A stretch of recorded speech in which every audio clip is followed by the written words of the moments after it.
What happens when 45 modern Marines drop into the heart of ancient Rome armed to the teeth with no backup and one insane mission, topple the greatest empire in history? Yeah, we dive right into it. Coast of the Roman Empire, 117 AD. Torches flicker on towers along the shoreline. Guards watch the dark horizon. Then comes a new kind of thunder. Two Sikorsky CH-53E Super Stallion helicopters appear out of nowhere. Low, fast, silent until they're almost on top of it. They flare above a narrow strip of firm ground just beyond the beach. Not a full landing, just close enough. Ropes drop. 45 Marines hit the ground and run for the trees. This team is here for one mission only: take control of the greatest empire in history. They have no reinforcements, no resupply, only what they can carry, and a plan that might actually work. So the plan here is literally 45 Marines versus the entire Roman Empire. That's not a plan. That's the setup to history's most chaotic crossover episode. Imagine a squad with night vision goggles and M4 carbines walking into a world where the deadliest ranged weapon is like a ballista. The Romans would think Zeus finally dropped his DLC expansion pack. But here's the twist. Logistics kill empires, not just swords. 45 dudes can't exactly DoorDash ammo in 117 AD. And just remember, this is a sandbox what if. We're not dealing with time travel problems. We're not even aiming for perfect realism, if that's even possible. So could they collapse the empire? Or would they burn out before reaching the gates? Let's find out. By day, the place they landed turns into a nightmare. Thick air, muddy ground, clouds of biting insects, and malaria. But it's perfect cover. The reeds grow taller than a man. Locals avoid it. Even Roman patrols stay away. This is the Pontine Marshes, about 55 kilometers south of Rome. The only thing louder than the helicopters is the silence now. They've got 7 nights, maybe less. The swamp will turn against them. By day 10, the fevers begin. But they picked this spot for one reason.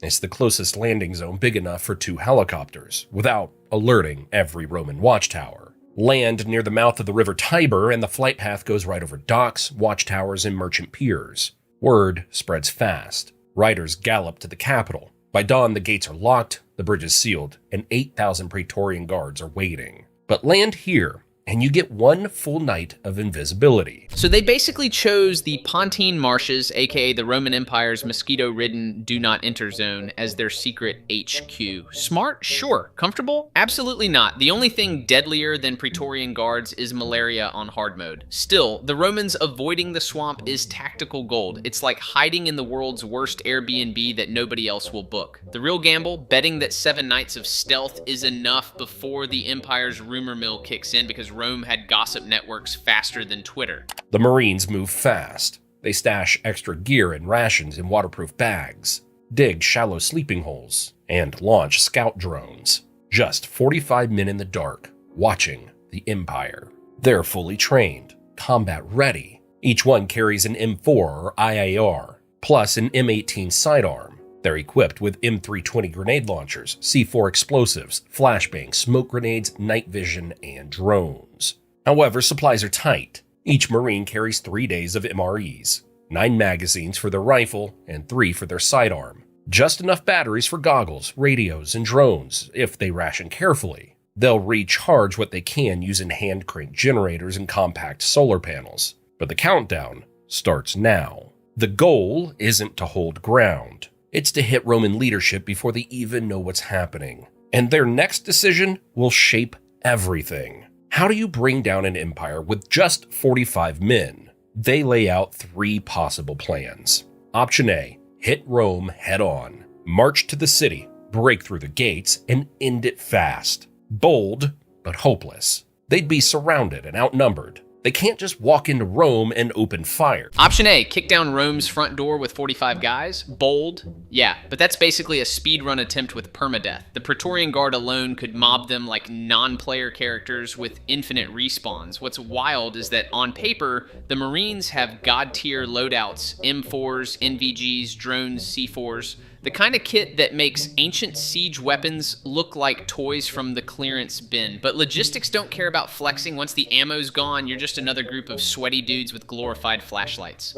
Option B, build a rebellion. arm the peasants, start a resistance. It worked in Afghanistan, but here, no time, no allies, no maps, and not enough weapons. Rome controls the roads, the grain, and the fear. That kind of war takes years. They've got about a week. So they choose option C, shock campaign. Carefully planned strikes, psychological warfare, hit key targets, disappear, repeat. They burn villas, light fake signal fires, flood grain stores, take down aqueducts. They hit tax stations, disappear into the night, and return even harder. Not to win battles, but to destroy confidence. They'll use thermal sights, drones, and modern tactics to make Rome believe something impossible is happening. And in a world without flashlights, they own the night. First target, Forum Appii, a small hub southeast of the capital. The Marines hit it at 3 a.m. Carrying suppressed rifles, they burn the stables, tear up the written orders and courier notes, then vanish. By sunrise, Rome hears nothing, and that silence, it spreads. Next night, they hit a tax collector's mansion. Coins taken, documents burned. Just enough damage to spark rumors. The following night, strange fires light up the hills. Rome's towers signal back, then wait. But no messenger arrives. No flame patterns change. No more signals come. By now, the capital doesn't know what's real. Option C is basically speedrun psychological warfare. Forget March on Rome, they're going full urban legend mode, burn a stable here, torch some tax scrolls there. Suddenly the world's most bureaucratic empire has trust issues. Rome ran on paperwork, roads, and grain, and these guys are shredding all three. Plus, in a society where darkness equals fear, Marines with NVGs are straight up wraiths. Imagine being a Roman guard and thinking Mars himself is roaming the hills with infinite cheat codes. The Romans respond the way they always do. They organize. More scouts, roadblocks, guard posts. But does it make a difference? The Marines stick to back routes. They cross the Via Appia, one of ancient Rome's most important roads, only at night. Using thermal scopes, they spot guards to slip past unseen. Along the way, they plant false trails, broken branches, boot prints, fake camps. Roman patrols end up chasing ghosts. Next strike, the aqueduct, one of Rome's sources of water. They place explosives on one of the aqueduct's support columns. A single controlled blast brings it down. Water stops flowing to part of the capital. Gravity takes care of the rest. Then they target a small Praetorian convoy. It's ambushed near Ardea, a coastal town about 35 kilometers south of Rome. 2 grenades launch from the M320s. The first explodes under the lead horse. The second hits the supply cart. Then the rifles open up. 10 seconds later, every rider is down. No survivors. Every strike is planned ahead, mapped out by drones that can spot enemies miles away. In ancient Rome, that's basically like having time travel on your side. To the locals, these aren't soldiers, they're something else. The legions, still far from home. Britannia, Judea, Germania, and along the Danube. It'll take weeks for any message to reach them, if it even gets through. The Via Appia is broken. The post stations are gone. The only working route left is a fast boat along the coast, and even that takes days just to reach the next major city.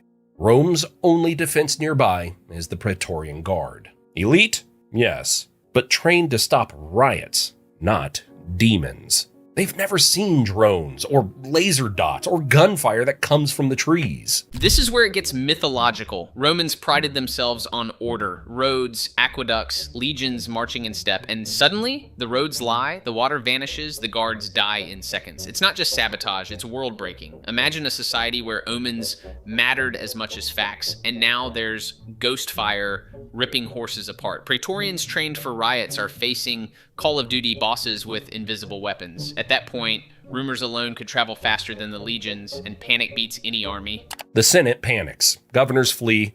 Grain shipments stop. Water starts to run dry. Some nearby cities go silent. Nobody knows who's next. And then comes the final move. After midnight, they steal a fishing boat and row up the Tiber. No lights, no talking, just the sound of water. At the river wall, they find a rusted sewer gate. A block of C4, stuffed under wet rags, cracks it open with a dull thump. No echo. No one hears it. They slip inside, knee-deep in slime, moving slowly through the dark. A narrow tunnel leads them into a storage room just below the palace kitchens. 2 Marines ease the wooden door off its hinges. No bang, just a creak. Flashbangs crack down the hallway. Smoke grenades flood the marble floors. Rifles follow. The Emperor, Trajan, is still far away in the east, but his regents are here, and so is a night shift of Praetorian guards. The Marines rise from the storeroom in 3 fire teams. Team 1 slips through the kitchens. 2 sleepy cooks open a door, spot the rifles, and freeze.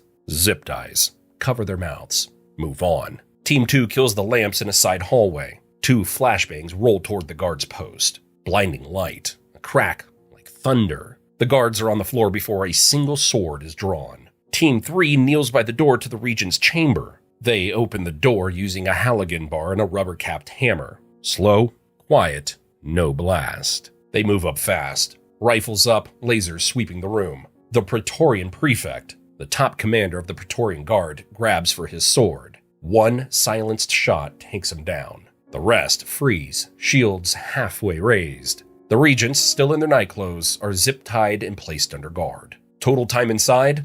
Around 10 minutes. 12 guards down. No alarms. This is straight out of a Tom Clancy fever dream, except the targets wear togas. 10 minutes, 12 guards down, 0 alarms. That's not a raid, that's a speedrun assassination with bonus objectives completed. The sewer entry alone is peak cinematic. Marines crawling through Roman slime while cooks stumble into what looks like a Marvel crossover, and the prefect?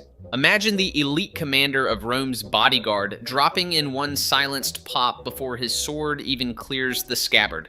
To witnesses, that's not war, it's witchcraft with attachments. By sunrise, the palace corridors echo with silence. Outside, Rome wakes to stillness. They did it. They broke the Roman chain of command in 7 nights. The guards are disgraced. The Senate freezes. But Rome doesn't fall in flames. It falls in silence. But could the Marines hold power? No, at least not for long. If Rome did manage to get a message to the legions or to Trajan, they'd probably be on their way soon. Their bullets are almost gone. Their batteries are dying. The swamp is turning on them. The first fevers hit, but the job is already done. And that's the punchline. Rome doesn't explode, it just stops. No fire, no sack, just an empire ghosted in 7 nights. The Marines don't need to hold power. Chaos is the victory. Once the prefect and regents are zip-tied like misbehaving interns, the whole machine seizes up. Sure, logistics doom them eventually, low ammo, malaria DLC kicking in, but historically, empires rarely collapse from a single sword swing. Here, it's death by silence, rumor, and the terrifying idea that the gods now carry suppressors. They could prop up a local puppet, or they could sit on the throne for a week, but they won't last. If word starts spreading, things start shifting. Generals, governors, and river rulers all sense a shot at the throne. The empire either fractures or finds a new leader and a new direction. But one thing is certain, the Marines' footprint would last. They didn't raise an American flag, they didn't even take cities, but they made fear contagious. For years, debates would rage. Were they mythical creatures, a distant advanced civilization, or the gods themselves? So, could a single U.S. Marine platoon conquer ancient Rome? Technically, yes, but only for a moment. Still, it could spark an entirely new path for the future of the empire. And if you thought that was insane, wait until a Navy SEAL team runs into 10,000 samurai. So in the end, this isn't about winning Rome, it's about breaking its story. 45 Marines couldn't rule an empire of millions, but they could graffiti themselves across history's memory. Their legacy wouldn't be a flag or a throne, it'd be the whispers, the myths, the fear that something out there was faster, louder, sharper than Rome itself. That kind of phantom scar outlives bullets and batteries. Last Brain Cell did an amazing job with the video, links in the description, and trust me, the next one, yeah, it's going to bend your brain in a whole new way. Stay nerdy.